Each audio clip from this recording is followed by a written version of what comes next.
Welcome to our video series introducing you to web graphics. In this video, we'll explore cropping images.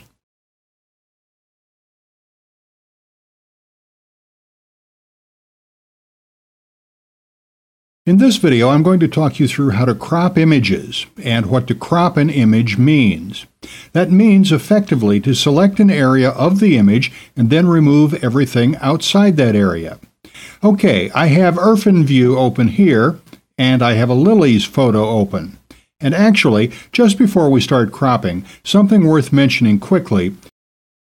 You can, of course, zoom in or zoom out on images. If I zoom in, when I zoom in more and more on the area I've selected or the area I've focused on, it gets progressively bigger, and I can zoom out. You can zoom in and select an area where you've really zoomed in, and I can select an area simply by clicking, holding, and dragging a rectangular selection. Then just click anywhere away from the rectangle to get rid of that selection.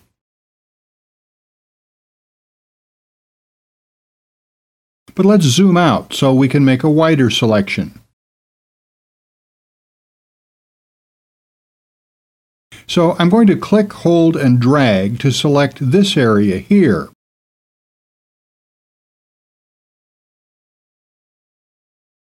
And what you do in IrfanView is simply go Edit, go to the Edit menu, and you choose Crop Selection.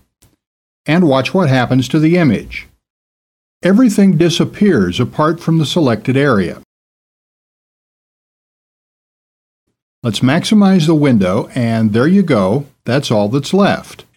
If you change your mind, you can simply edit, undo, or you can save this new cropped picture. So that's how you do it in IrfanView, and as you can see, it's quite straightforward. I also have another piece of software here.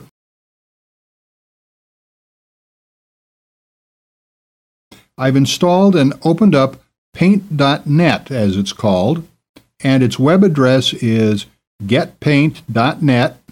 At the present time, it's entirely free as well. You can donate if you wish, but it's free to download and use. So Paint.net has much the same functionality as IrfanView. Most or many image creation and image editing softwares have much the same functionality. Some are exceptional, such as Adobe Photoshop, which has so many features that you're really unlikely to use many of them, but with the free software I'll be showing you, there are a lot of pretty standard features, and I guess you could just choose the one you feel the most comfortable with. Anyway, I've opened up a sunset picture here in Paint.net,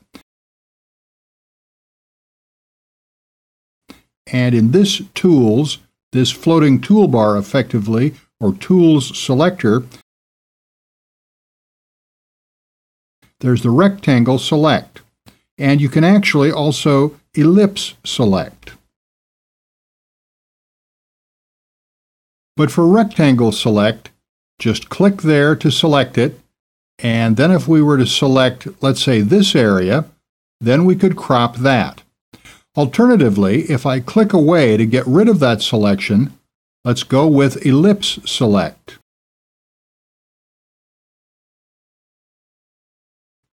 And okay, let's get rid of that.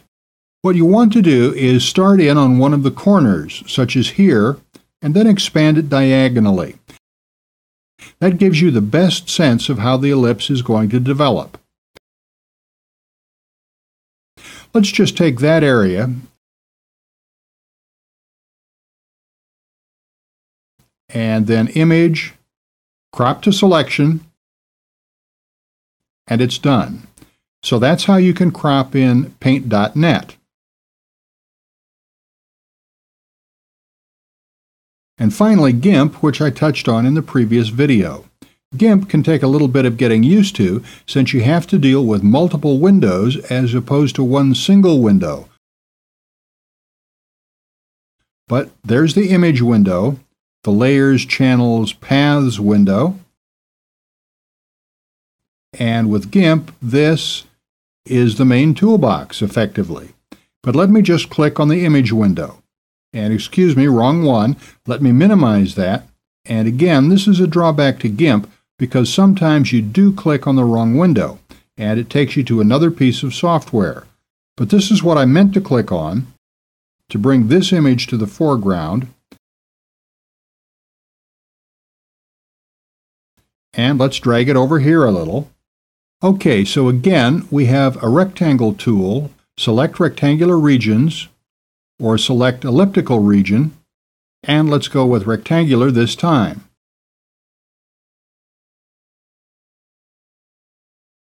And let's just choose the top of the hills here. And okay, that's selected.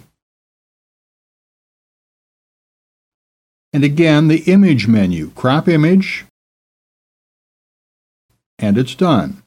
So that's how you crop in GIMP, which is another free piece of image editing software, which is quite powerful as well. Those three pieces of software, IrfanView, Paint.net, and GIMP, you can download and install them all for free, and then see which one you feel most comfortable with and which one works best for you. There's no real reason why you can't use them all for different purposes if you find some of them are better at some things than others.